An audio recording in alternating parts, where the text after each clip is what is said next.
అధ్యక్ష మరి అన్న ఆయన ఎట్లా మాట్లాడుతున్నాడు మొత్తముగా గత ప్రభుత్వం ఏం అంటే కాంగ్రెస్ ప్రభుత్వం ఏం చేయలేదు అప్పుడు ఇప్పుడు మొత్తం మేమే చేసినామని చెప్తున్నారు. ఆ సోదరుడు మొన్ననే టీఆర్ఎస్లో పోయిండు, అప్పటిదాకా కాంగ్రెస్లోనే ఉన్నాడు. అంటే కాంగ్రెస్ ప్రభుత్వం యొక్క కార్యక్రమాలు నచ్చాయి కదా అధ్యక్ష. ఈరోజు ఈ రాజ్యాంగం ద్వారా ఎస్టీ స్టేటస్ ఇచ్చిందే ఎస్సీ ఎస్టీలకు కాంగ్రెస్ ప్రభుత్వం అధ్యక్ష. అదేవిధంగా సోదరికి కూడా రిజర్వేషన్ రావడానికి ఆ రోజు 1976లో ఇందిరమ్మ గారు మరి తీసుకొచ్చినటువంటి రిజర్వేషన్ తోటే ఈరోజు సోదరుడు ఈరోజు ఎమ్మెల్యేగా ఇక్కడ రావడం జరిగింది. ఇంకొకటి గత ప్రభుత్వం మరి లోకల్ రిజర్వేషన్ కాంగ్రెస్ ప్రభుత్వం తీసేసిందనే విధంగా మాట్లాడారు. గతంలో జీవో నెంబర్ 3 తీసుకొచ్చి ఏజెన్సీ ప్రాంతాలలో ఐటీడీఏల ద్వారా వేలాది మందికి ఉద్యోగాలు ఇచ్చిన ఘనత కాంగ్రెస్ ప్రభుత్వంది. కానీ మీరు సరిగ్గా ఆర్గ్యుమెంట్ చేయక అది కోర్టులో పోయింది. మీరు ఇచ్చిన 10% రిజర్వేషన్ కూడా ఎలక్షన్స్ ముందు ఇచ్చారు, అది కూడా ఇవాళ కోర్టులోనే ఉంది సార్. కాబట్టి మాట్లాడేటప్పుడు కూడా కొంచెం ఆలోచించాలి. అదేవిధంగా పోడు భూముల చట్టం వందల సంవత్సరాలుగా అడవులలో బతుకుతున్నటువంటి అనగారిన ఆదివాసీ గిరిజన వర్గాలకు మరి పోడు భూముల చట్టం 2006 ద్వారా హక్కు కల్పించినటువంటి ఘనత శ్రీమతి సోనియా గాంధీ గారు యూపీఏ చైర్పర్సన్గా, అదేవిధంగా ఆనాటి ప్రధానమంత్రి మన్మోహన్ సింగ్ గారు సార్. కాబట్టి ఇంకా కొన్ని మైనార్టీల గురించి మేము వచ్చి 10 నెలలు అయింది, మీరు 10 సంవత్సరాలు అన్నారు. 12% రిజర్వేషన్ ఇస్తా అన్నారు, మరి 10 సంవత్సరాలైనా ఇవ్వలేదు. అది మీరు మాట్లాడాల్సిన అవసరం ఉంది సార్. అదే కాకుండా దళిత బంధు పేరుతోటి మోసం చేసినామన్నారు. ఇందులో ఆల్రెడీ 2000 కోట్ల రూపాయలను ఈ సంవత్సరానికి గాను మరి పెట్టడం జరిగింది.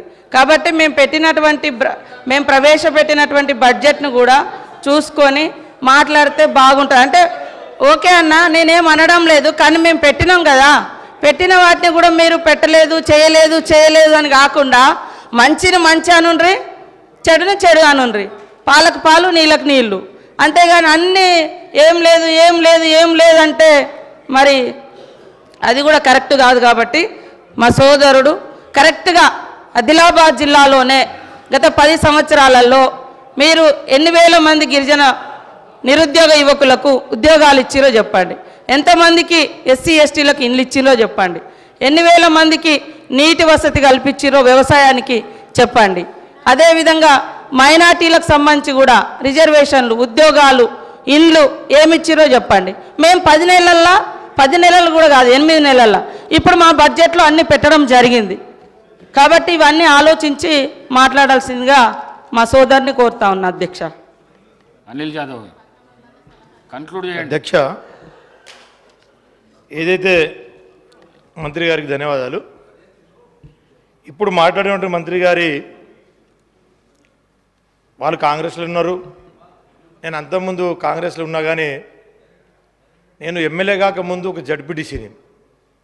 నేను జడ్పీటీసీ గెలిపించింది కూడా బీఆర్ఎస్ పార్టీ అని చెప్పేసి గుర్తుంచుకోవాలని చెప్పేసి ఈ సభ ద్వారా కోరుకుంటూ, ఇప్పుడు మాట్లాడినటువంటి మంత్రి గారి తల్లిదండ్రులకు కూడా ఆర్ఎఫ్ఆర్ పట్టాలు ఇచ్చింది కేసీఆర్ గారు అని చెప్పేసి గుర్తుంచుకోవాలని చెప్పేసి సభ ద్వారా తెలియజేస్తున్నాం. అదేవిధంగా నా తల్లిదండ్రులు అంటున్నారు, నా తల్లి తండ్రి 2006 అటవీ హక్కుల చట్టానికి అర్హులు. వాళ్ళు ఎక్కడ దానం తీసుకోవాలి. ఒక ఆదివాసీ బిడ్డలుగా పోడు కొట్టుకుంటే 10 ఎకరాల వరకు హక్కు సోనియమ్మ పెట్టినటువంటి చట్టం, దాని ప్రకారంగా వాళ్ళకు వచ్చింది. ఏది దానం రాలే. నా తండ్రి రెక్కలు ముక్కలు చేసుకొని అడవి కొట్టుకొని బతికే తండ్రి. ఈ రోజు కూడా మా నాన్న రోజు గుట్టకే పోతాడు సార్. నేను మంత్రినైనా ఎమ్మెల్యే అయినా రోజు అడవికి వెళ్ళి మా ఊర్లో పోయి ఎంక్వైరీ చేయండి. కాబట్టి ఏది ఉచితంగా రాలే, చట్ట ప్రకారం వచ్చినటువంటి హక్కు. కాబట్టి దానం ఇచ్చినాం అని మాట్లాడకండి, అది నా హక్కు. ఆదివాసీ బిడ్డగా కాంగ్రెస్ ప్రభుత్వం పెట్టినటువంటి హక్కు ప్రకారం నా తండ్రికి పోడు భూముల పట్టా హక్కు వచ్చింది. అది కూడా మీ ప్రభుత్వం వచ్చిన తర్వాత 10 ఏళ్ల తర్వాత ఎన్నికల ముందు మీరు తీసుకున్నారు. అప్పటిదాకా చాలామంది గిరిజనులకు పట్టాలు రాక ఇబ్బంది పడ్డ మాట వాస్తవము. కాబట్టి ఈరోజు కూడా మరి కాంగ్రెస్ ప్రభుత్వంలో మీరు రైతు బంధు తీసుకునేటోళ్ళు ఎమ్మెల్యేలు మంత్రులు ఉన్నారు, అదేవిధంగా ఇంకా రకరకాల స్కీమ్స్ తీసుకుంటూ ఉన్నారు. అంటే ఒక ఆదివాసిని అయినందుకేనా సార్ పదే పదే పదే పదే ఈ ఎమ్మెల్యే తల్లిదండ్రులకు ఇచ్చినాం, ఈ ఎమ్మెల్యే తల్లిదండ్రులకు ఇచ్చినామని చెప్తారు? అది నా హక్కు. నేను ఎమ్మెల్యే కాకముందు నుంచి కూడా నా తండ్రి నా తల్లి అడవిని ఆధారంగా చేసుకొని బతికే కుటుంబాలు మావి. కాబట్టి ఆ క్రమంలో వచ్చినటువంటి తప్ప అది పుణ్యానికి దానంగా రాలే. అందుకనే ఇంకోసారి ఇక్కడ ఉన్నటువంటి ఎమ్మెల్యేలు కూడా మాజీ మంత్రులు కూడా మరి ఈ రాష్ట్రంలో రైతు బంధు ఎందుకు తీసుకున్నారు?